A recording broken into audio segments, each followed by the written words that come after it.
मैं समझता हूं कि वो एक मान करके चलना चाहिए उनको कि हमारे खिलाफ तो बहुत सारे लोग टिप्पणियां करते हैं और कुछ एक तो बहुत ही जरूरत से ज़्यादा करते हैं, निजी टिप्पणियां करते हैं।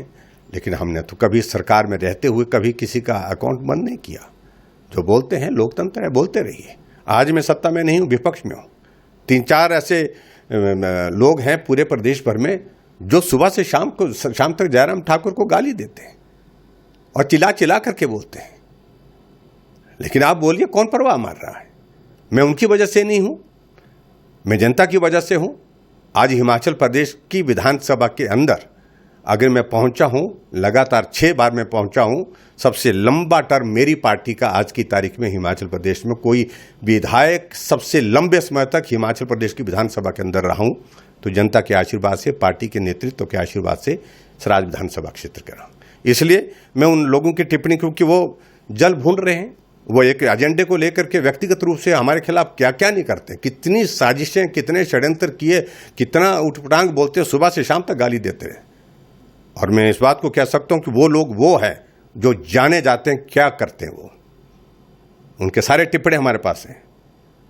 कोई इंडस्ट्रियल एरिया में वहां पर सारे उस एरिया में जाकर के अपना धंधा करते हैं। कुछ लोग कई तरह की बातें करते हैं कि इधर की बातें उधर की बातें करते हैं, इससे उससे सारी चीज़ों को लेकर के बहुत सारा है उसमें। इसलिए मैं मीडिया के ऊपर कोई टिप्पणी नहीं करना चाहता हूँ। ये कुछ लोग हैं और इसलिए अगर लोकतंत्र में, सोशल मीडिया में कोई आदमी इस प्रकार टिप्पणी करता है, आपको अधिकार है, लेकिन अकाउंट बंद करना मैं समझता हूँ बतौर मुख्यमंत्री ये संभव, मतलब ये उचित नहीं है। क्योंकि हमारे खिलाफ तो पूरा भरते थे, खूब भरते रहते थे। 10-10 पोस्टें हमारे खिलाफ एक दिन में होती थी, 15-15 पोस्टें एक दिन होती थी हमारे खिलाफ, व्यक्तिगत परिवार के खिलाफ। यहाँ तक के कुछ लोगों की हिम्मत यहाँ तक हो गई थी। और आज भी कुछ लोग इस तरह से करते हैं, लेकिन फिर भी हम परवाह नहीं करते। उनकी वजह से नहीं है, हम जनता की वजह से हैं, पार्टी के आशीर्वाद की वजह से है।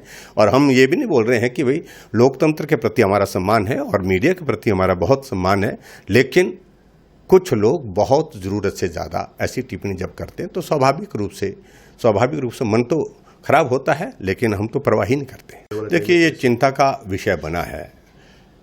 जब ये दौर शुरू हुआ था लड़ाई का, ईरान और इजराइल और उसके बाद अमेरिका का उसमें एंटर होना, उसी वक्त लग रहा था कि ये लंबा चलेगा।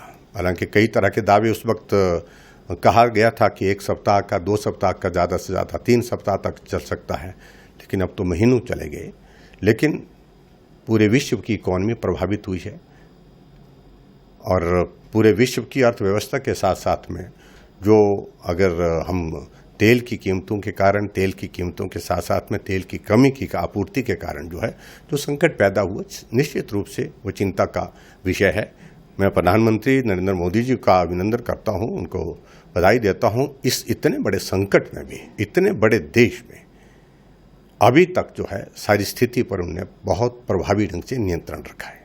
देखिए, हम तो पहले कह रहे थे गंभीर परिस्थिति के दौर में से कांग्रेस पार्टी गुजर रही है और नेतृत्व पर भरोसा समाप्त है। और नीचे जब पंचायती राज संस्थाओं के चुनाव हुए, लोकतंत्र का जो जनादेश आया वो सरकार के खिलाफ आया। कांग्रेस की सरकार को उखाड़ फेंकने का फैसला कर लिया है जनता ने। ढूंढ करके कांग्रेस के नेताओं को पंचायती राज और लोकल सेल्फ गवर्नमेंट में जो है स्थानीय निकाय में लोगों ने हराया है। और भारतीय जनता पार्टी के कैंडिडेट्स को, जहां पार्टी का सिंबल भी नहीं था, वहां चेहरा देख करके कि भाजपा का है, चुन करके उनको जिताया है। ये अपने आप में बहुत बड़ा एक संदेश है। और जो कांग्रेस पार्टी के अंदर जो लड़ाई है, उस लड़ाई को लेकर के बड़ा साफ है। कांग्रेस पार्टी का वाइस प्रेसिडेंट नीरज भारती कह रहे हैं कि 3 अटैची दिल्ली, 2 अटैची शिमला। इनका मुख्यमंत्री जी को जवाब देना चाहिए। आखिरकार ये गंभीर टिप्पणी की गई है, मुख्यमंत्री के ऊपर की है, सरकार के ऊपर टिप्पणी की है। और भ्रष्टाचार के आरोप तो हिमाचल प्रदेश में लगातार कांग्रेस की सरकार बनने के बाद कांग्रेस के नेताओं पर लग रहे हैं, कांग्रेस के नेताओं के साथ सरकार पर लग रहे हैं, कांग्रेस के कार्यकर्ताओं पर लग रहे हैं, अधिकारियों पर लग रहे हैं। और एक बात की पुष्टि बड़ी साफ स्पष्ट हो गई कि भ्रष्ट अधिकारियों को संरक्षण देने की वजह यह है कि मिल करके करते हैं। आओ मिल करके काम करते हैं। मिल करके मतलब एक ही काम करते हैं। वो काम क्या है जनता अच्छी तरह से समझती है, इसको समझाने की आवश्यकता नहीं है।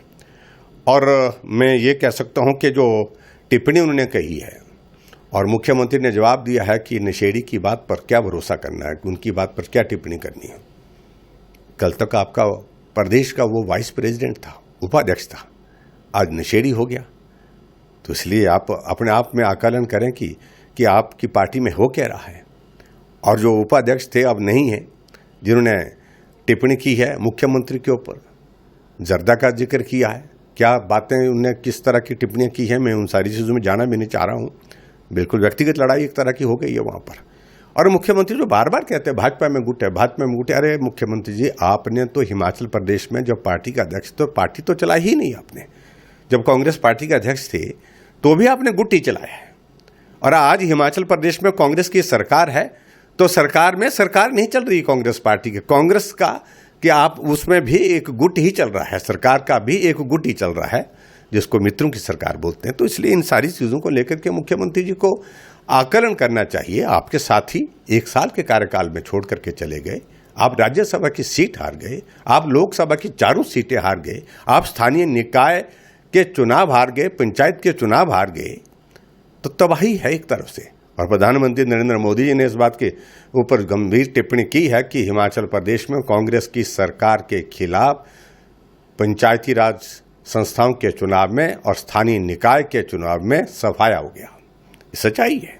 आज हिमाचल प्रदेश में जिला परिषद की 12 में से 10 में भारतीय जनता पार्टी जीतने की स्थिति में है, लेकिन जनादेश को प्रभावित करने की कोशिश कर रहे हैं, मामले दर्ज किए जा रहे हैं, धमकियां दी जा रही हैं, विजिलेंस केस बनाएंगे, ये करेंगे, वो करेंगे। मैं समझता हूं बहुत दुर्भाग्यपूर्ण है। जनादेश आए, उसको स्वीकार करो। अब विलंब किस बात के लिए कर रहे हैं? अब नगर परिषद में काउंसलर के रिजल्ट निकल गए हैं, शपथ हो गई है, अब वहां पर अध्यक्ष उपाध्यक्ष का चुनाव होना चाहिए, ब्लॉक समिति में चुनाव होना चाहिए, जिला परिषद में चुनाव होना चाहिए, नगर निगम में जो पार्टी के सिंबल पर लड़ा गया, जिसमें 4 में से 3 पर भारतीय जनता पार्टी ने जीत हासिल किया, मेयर डिप्टी मेयर का चुनाव होना चाहिए। क्यों विलंब कर रहे हैं? अब जाकर के सुप्रीम कोर्ट में SLP कर दी है कि विधायक का वोट रिस्टोर करेंगे, ताकि उनको लग रहा है कि मेजॉरिटी जगह जो है कांग्रेस के विधायक हैं, इसलिए नगर निगम में, नगर परिषद में, नगर पंचायत में विधायक का जो वोट पड़ेगा, एक एक वोट का जो है उसका फर्क पड़ेगा, और इसलिए वहां पर जो है हम अपना वहां पर अध्यक्ष उपाध्यक्ष बनाने की स्थिति में हो पाएंगे। मैं उन सारी चीज़ों पर यही कहूँगा कि सत्ता का दुरुपयोग करके इस जनादेश को दबाना चाह रहे हैं, दबोचना चाह रहे हैं, जो दुर्भाग्यपूर्ण है। जनादेश को स्वीकार करो, और आने वाले समय में जब चुनाव हिमाचल प्रदेश में होगा, ये तय आप मान के चलिए कांग्रेस का सुपड़ा साफ होगा। नहीं, देखिए, अब उनने जो बात कही है उनकी बात, क्योंकि अभी तो हमारे दल के प्रतिनिधि तो है नहीं, वो कांग्रेस पार्टी के ही है। अब मुझे मालूम पड़ा कि उनकी निष्कासन हो गया है। अब वो जो भी बात कह रहे हैं, वो बात, जिस बात का जवाब मुख्यमंत्री को या कांग्रेस की सरकार को देना, और हालात ऐसे ही हैं। हम तो पहले ही कह चुके हैं कि पूरी कांग्रेस जो है ऑल्टो गाड़ी में फिट होकर के जाएगी अगले विधानसभा के चुनाव में।